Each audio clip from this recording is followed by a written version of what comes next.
कभी सोचिए, एक माँ है, अपने बच्चे को सर्दी खांसी हुई तो डॉक्टर के पास ले गई।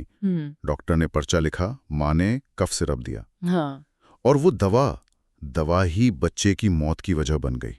ये कोई कहानी नहीं है, ये हकीकत है। अभी हाल ही में मध्य प्रदेश और राजस्थान में हुआ है ऐसा। जी, बहुत ही दुखद। कई छोटे बच्चों की किडनी फेल होने से जान चली गई और शुरुआती शक एक कफ सिरप पर गया। बिल्कुल।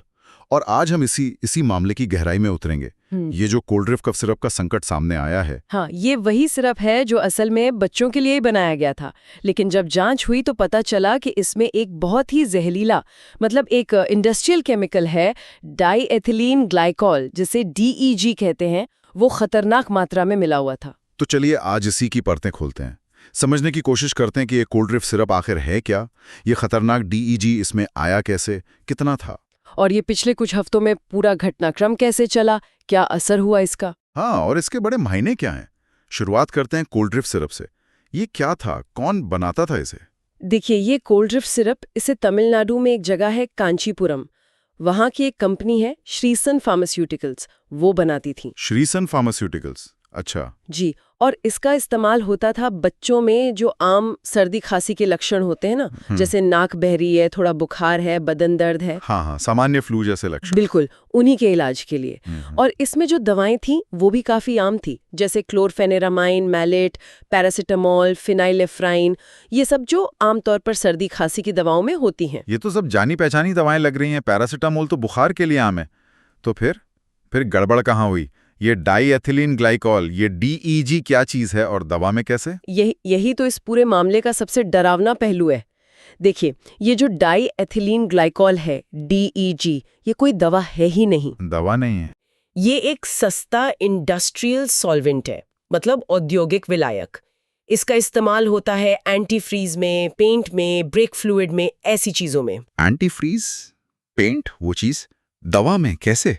मतलब जानबूझकर या गलती से? इसकी जांच तो अभी चली रही है, लेकिन फार्मा इंडस्ट्री में कभी-कभी ऐसा होता है कि लागत कम करने के चक्कर में, पैसे बचाने के लिए, हाँ, या फिर कभी अनजाने में गलती से जो सुरक्षित सॉल्वेंट्स होते हैं, जैसे प्रोपिलीन ग्लाइकॉल, वो थोड़े महंगे होते हैं, तो उनकी जगह ये सस्ता DEG इस्तेमाल कर लिया जाता है। लेकिन इसके नतीजे तो भयानक होंगे फिर। बहुत ज्यादा भयानक। DEG अगर शरीर में चला जाए तो ये सबसे पहले किडनी पर हमला करता है। एकदम सीधा और जानलेवा असर, एक्यूट किडनी फेलियर हो जाता है। Kidney failure? जी, और उसके अलावा उल्टी होना, बुखार चढ़ना, पेट में दर्द, पेशाब का एकदम बंद हो जाना, ये सारे लक्षण दिखते हैं। और जैसा इन बच्चों के साथ हुआ, ये मौत का कारण बन सकता है। कितना खतरनाक स्तर था इस मिलावट का कोल्ड ड्रिफ्ट में, कुछ अंदाजा है? अंदाजा नहीं, जांच में सामने आया है। देखिए, अंतर्राष्ट्रीय स्तर पर दवाओं में DGE की मिलावट की एक सीमा तय है कि इससे ज्यादा बिल्कुल नहीं होना चाहिए। वो सीमा है 0.1%। सिर्फ 0.1%, ठीक है। हाँ, लेकिन कोल्ड ड्रिफ्ट के जिन बैच की जांच हुई, उनमें DGE की मात्रा आप सुनेंगे तो चौंक जाएंगे, 48.6% तक पाई गई। क्या?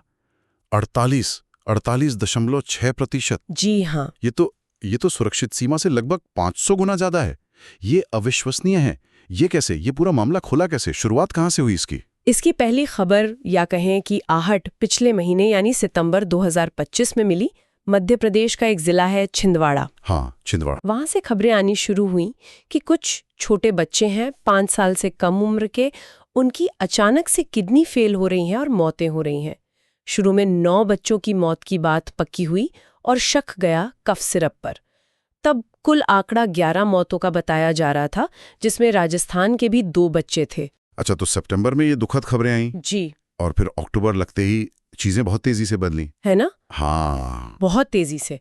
3 अक्टूबर का दिन बहुत अहम था। तमिलनाडु का जो FDA है, फूड एंड ड्रग एडमिनिस्ट्रेशन, हाँ, राज्य का ड्रग कंट्रोलर जी, उन्होंने श्रीसन फार्मा की फैक्ट्री से कोल्ड ड्रिफ्ट के सैंपल लिए थे। उनकी जांच रिपोर्ट आई और उसमें DEG होने की पुष्टि हो गई। अच्छा, कंफर्म हो गया? हाँ, कंफर्म हो गया। और जैसे ये खबर आई, मध्य प्रदेश सरकार और तमिलनाडु सरकार दोनों ने फौरन इस सिरप की बिक्री पर, इसके इस्तेमाल पर रोक लगा दी। और फिर केंद्र सरकार भी हरकत में आई होगी। अगले ही दिन 4 अक्टूबर को भारत सरकार के स्वास्थ्य मंत्रालय ने भी इसे गंभीरता से लिया और उन्होंने सिर्फ कोल्ड ड्रिफ्ट की बात नहीं की। उन्होंने कहा कि देश भर में 6 राज्यों की 19 दवा कंपनियों की रिस्क बेस्ड इंस्पेक्शन की जाए, मतलब जिन पर गुणवत्ता को लेके थोड़ा भी शक है उनकी जांच हो। पूरे देश में? हाँ, 6 राज्यों में 19 कंपनियों की।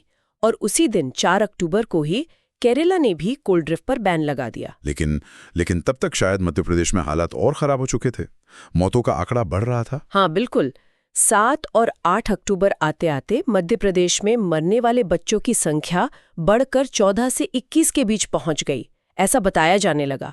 मामला बहुत गंभीर हो गया था। तो फिर सिर्फ बैन से बात नहीं बनी होगी? नहीं, अब सिर्फ बैन काफी नहीं था, अब कानूनी कार्रवाई शुरू हुई।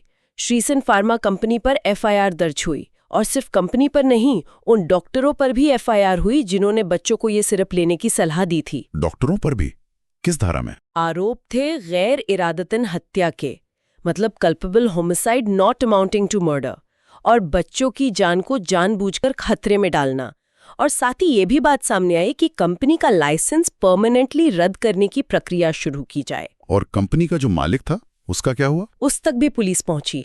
9 अक्टूबर को मध्य प्रदेश पुलिस की एक स्पेशल टीम एसआईटी वो चेन्नई पहुंची और कंपनी के मालिक आर रंगनाथन उनको गिरफ्तार कर लिया। जी, उन पर भी मिलावट करने और गैर इरादतन हत्या के गंभीर आरोप लगे। और जांच सिर्फ मालिक या कंपनी तक नहीं रुकी, अब पूरी सप्लाई चेन को खंगाला जा रहा है। सप्लाई चेन मतलब ये पता लगाने की कोशिश हो रही है कि ये जहरीला डीईजी फैक्ट्री तक आखिर पहुंचा कैसे। क्या जो सॉल्वेंट सप्लाई करने वाला था उसकी गलती थी, या फैक्ट्री के अंदर ही कोई लापरवाही हुई?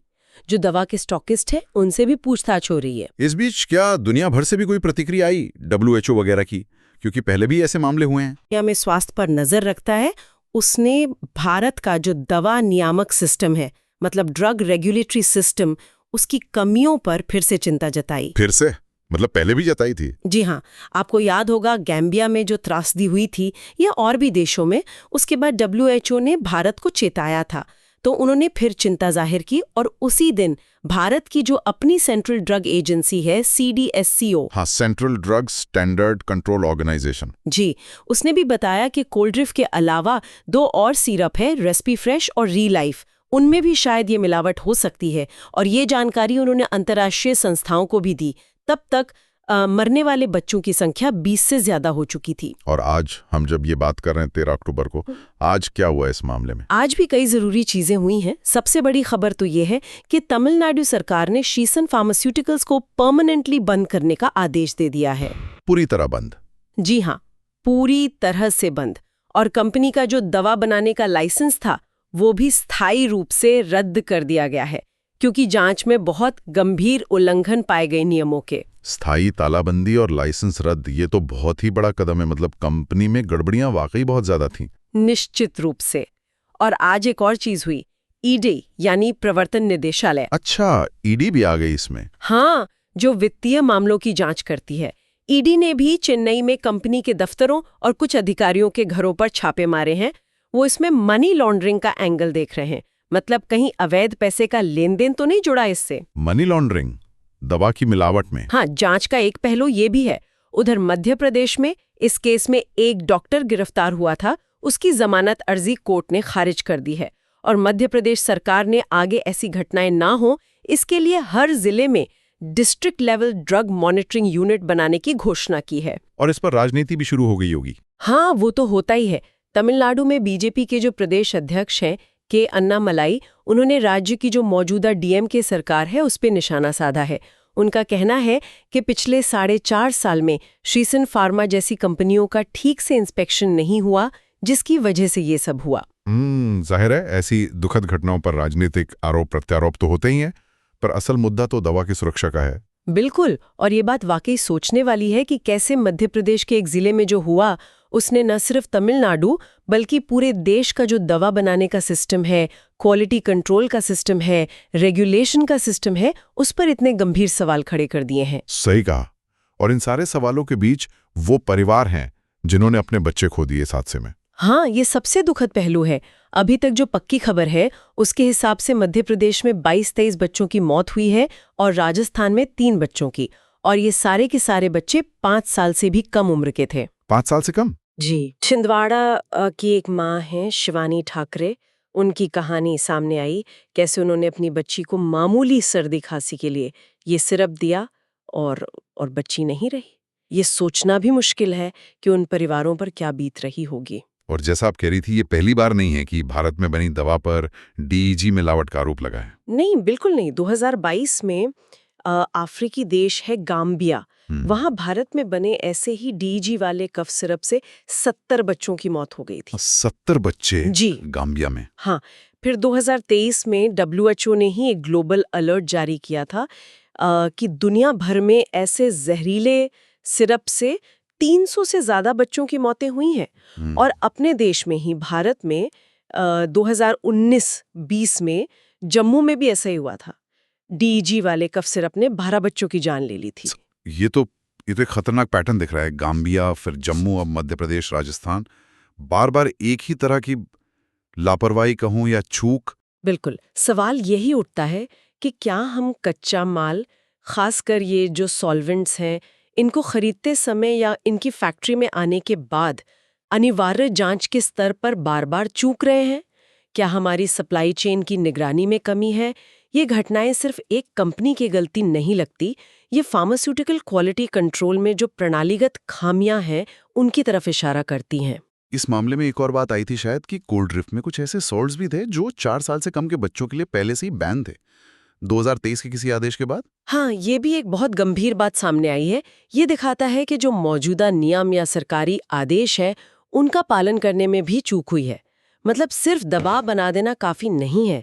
जो नियम है, जो दिशा निर्देश है, खासकर बच्चों की दवाओं के लिए, उनका सख्ती से पालन होना कितना जरूरी है। जब श्रीसन फार्मा की फैक्ट्री की जांच हुई तो वहां क्या मिला? मतलब किस तरह की कमियां पाई गई? जो जांच रिपोर्ट आई है वो वाकई चौंकाने वाली है। फैक्ट्री में जीएमपी और जीएलपी का पालन बिल्कुल नहीं हो रहा था। जीएमपी और जीएलपी, ये क्या होता है? जीएमपी मतलब गुड मैन्युफैक्चरिंग प्रैक्टिसेस और जीएलपी मतलब गुड लैबोरेटरी प्रैक्टिसेस। ये वो बुनियादी नियम और प्रक्रियाएं हैं जिनसे ये सुनिश्चित होता है कि दवाएं हर बार एक जैसी क्वालिटी, शुद्धता और सुरक्षा के साथ बने। इनके बिना तो प्रोडक्शन प्रोसेस पर कोई कंट्रोल ही नहीं रहता। अच्छा। अधिकारियों ने जब जांच की तो वहां 300 से ज्यादा, आप सोचिए 300 से ज्यादा गंभीर और बड़ी खामियां नोट की। 300 से ज्यादा? ये तो सिर्फ लापरवाही नहीं, ये तो आपराधिक लापरवाही लगती है। इसीलिए इतनी कड़ी कार्रवाई हो रही है। मध्य प्रदेश, तमिलनाडु, केरला, राजस्थान, जहां भी ये सिरप गया था वहां इस पर पूरी तरह बैन है। स्वास्थ्य विभाग के लोग घर घर जाकर कोल्ड ड्रिंक की ये बची हुई बोतलें हैं उन्हें वापस ले रहे हैं, ताकि गलती से भी कोई और बच्चा इसका शिकार न बन जाए। तो अब आगे क्या, मतलब आधिकारिक तौर पर क्या कदम उठाए जा रहे हैं भविष्य के लिए? जैसा हमने बात की, मध्य प्रदेश की एसआईटी तो तमिलनाडु में जांच कर ही रही है। डब्ल्यूएचओ और भारत की सीडीएससीओ, ये दोनों मिलकर भारत में दवा सुरक्षा को लेकर ऑडिट और सुधारों पर काम कर रहे हैं। श्रीसन फार्मा का लाइसेंस तो परमानेंटली रद्द हो ही गया है, कंपनी बंद कर दी गई है, ईडी अपनी मनी लॉन्ड्रिंग की जांच कर रही है। लेकिन सबसे जरूरी है कि हम भविष्य के लिए सबक सीखें। हाँ, क्या लगता है इस घटना के बाद नियमों में कुछ सख्ती आएगी, कुछ बदलाव होंगे? इस घटना ने फार्मा सेक्टर में कड़े नियम बनाने और उनको सख्ती से लागू करने की मांग को बहुत तेज कर दिया है। अब इस बात पर बहुत जोर दिया जा रहा है कि दवा बनाने में जो भी कच्चा माल इस्तेमाल होता है, खासकर ये सॉल्वेंट्स, उनकी डीईजी जैसी अशुद्धियों के लिए अनिवार्य रूप से टेस्टिंग होनी चाहिए। अनिवार्य टेस्टिंग? जी हाँ, मैंडेटरी टेस्टिंग। और साथ ही बच्चों के लिए जो दवाएं बनती हैं उनके लिए और भी ज्यादा सख्त और साफ दिशा निर्देश बनाने की जरूरत महसूस की जा रही है। अगर हम पूरी तस्वीर को देखें तो ये मामला सिर्फ एक कंपनी श्रीसन फार्मा की गलती का नहीं लगता। ये भारत का जो इतना बड़ा फार्मा उद्योग है, उसके क्वालिटी कंट्रोल पर, उसके रेगुलेशन सिस्टम पर एक गंभीर सवालिया निशान लगाता है। आप बिल्कुल सही कह रहे हैं। ये घटना ये दिखाती है कि कच्चे माल के खरीद से लेकर फिर फैक्ट्री में उत्पादन और फिर तैयार दवा का बाजार तक पहुंचना, इस पूरी चेन में हर कदम पर बहुत कड़ी निगरानी, पारदर्शिता और जवाबदेही तय करने की जरूरत है। सिर्फ कानून बना देना काफी नहीं होता, उनका असरदार तरीके से लागू होना भी सुनिश्चित करना होगा। तो आज जो हमने ये पूरी चर्चा की, इसका निचोड़ क्या है? हमने देखा कि कैसे कोल्ड ड्रिफ्ट नाम का एक कफ सिरप जिसमें जहरीला इंडस्ट्रियल केमिकल डीईजी मिलावा था, उसने मध्य प्रदेश और राजस्थान में कई मासूम बच्चों की जान ले ली। हाँ, और जो बनाने वाली कंपनी थी श्रीसन फार्मास्यूटिकल्स, वो गंभीर लापरवाही और नियमों के उल्लंघन की वजह से अब बंद हो चुकी है। उसका लाइसेंस रद्द है, मालिक गिरफ्तार है। कई सरकारी एजेंसियां जांच कर रही हैं और इस पूरी दुखद घटना ने एक बार फिर भारत की जो दवा नियामक प्रणाली है उसकी कमजोरियों को और फार्मा इंडस्ट्री में क्वालिटी कंट्रोल की जो प्रणालीगत समस्याएं हैं उनको उजागर कर दिया है। और ये हमें इस सवाल पर सोचने को मजबूर करता है, क्या किसी एक कंपनी पर सख्त कार्रवाई कर देना ही काफ़ी है दवा सुरक्षा को सुनिश्चित करने के लिए, या फिर भारत की जो इतनी विशाल और जटिल दवा सप्लाई चेन है उसमें लोगों का भरोसा दोबारा बनाने के लिए कई ज़्यादा गहरे पूरे सिस्टम में सुधार की ज़रूरत है।